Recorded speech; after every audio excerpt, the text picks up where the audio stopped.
Hi everyone, Happy New Year, Kapaglaum, Kapamilya. I'm delighted to share my testimony. I want to thank Ate Jean Kuya Reagan for requesting me to share a short testimony to you. We are in the Philippines. We are in the city of Rojas, Capiz in the Philippines. And we thank God for the new year. God has been so good to our family. So, the testimony I want to share to you today is a short experience that we've had. Uh, Really, it has been the story of our married life, of how God has been providing for us, and especially in our journey in the U.S. You know, the Bible says in the book of Psalms, chapter 37, verse 25, I was young and now I am old, yet I have never seen the righteous forsaken or their children begging bread. I don't know if this is David or one of the psalmists, but he writes here that he was young and he has gone through it all, but he has never seen the righteous forsaken or their children begging bread.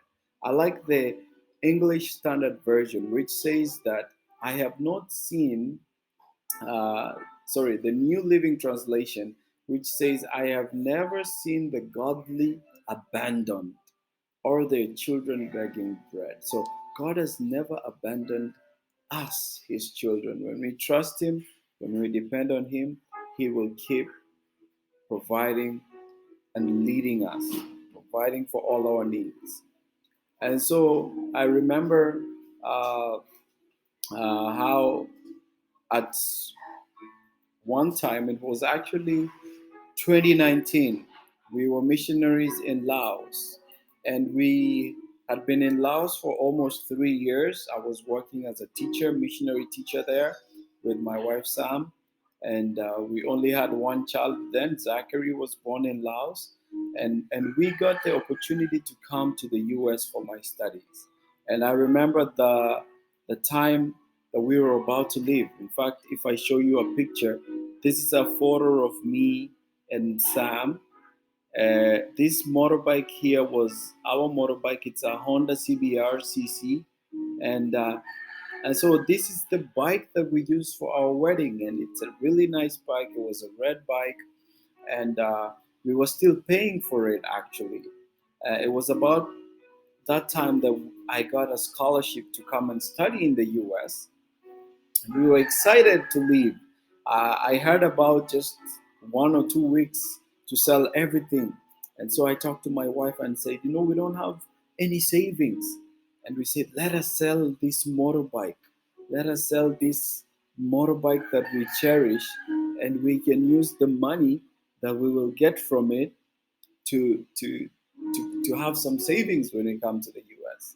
And so I put the posters there. I was gonna sell it for $3,000.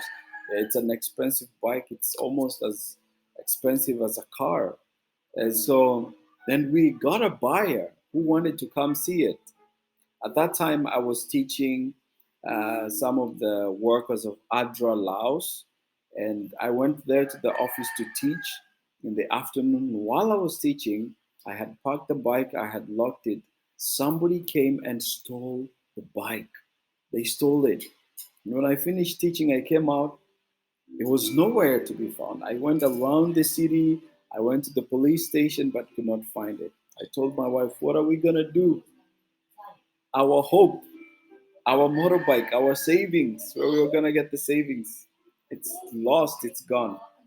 We were stressed, worried, but God provided for us. In fact, when we came to the US, I'm sorry, don't mind that, is my son Zion playing with the door.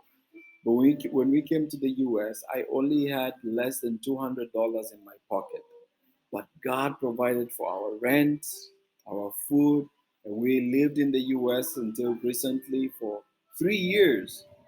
And God always provided for our rent, our food, our sustenance. Every month, we didn't know where the money would come from, but God provided. It's a miracle how every month, every day, God kept providing for us. In fact, family, I want you to know that the Bible tells us in the book of Hebrews, chapter 13, verse 5, keep your lives free from the love of money and be content with what you have. For God has said, I will never leave you, never will I forsake you. In this time of 10 days of prayer and fasting, let us trust Him, for He has promised to never leave us nor forsake us. He will always provide for our needs. God bless you and keep trusting Him. He will never leave you nor forsake you. God will never forsake the righteous, and their children will never beg for bread. What a mighty God we serve. Be blessed.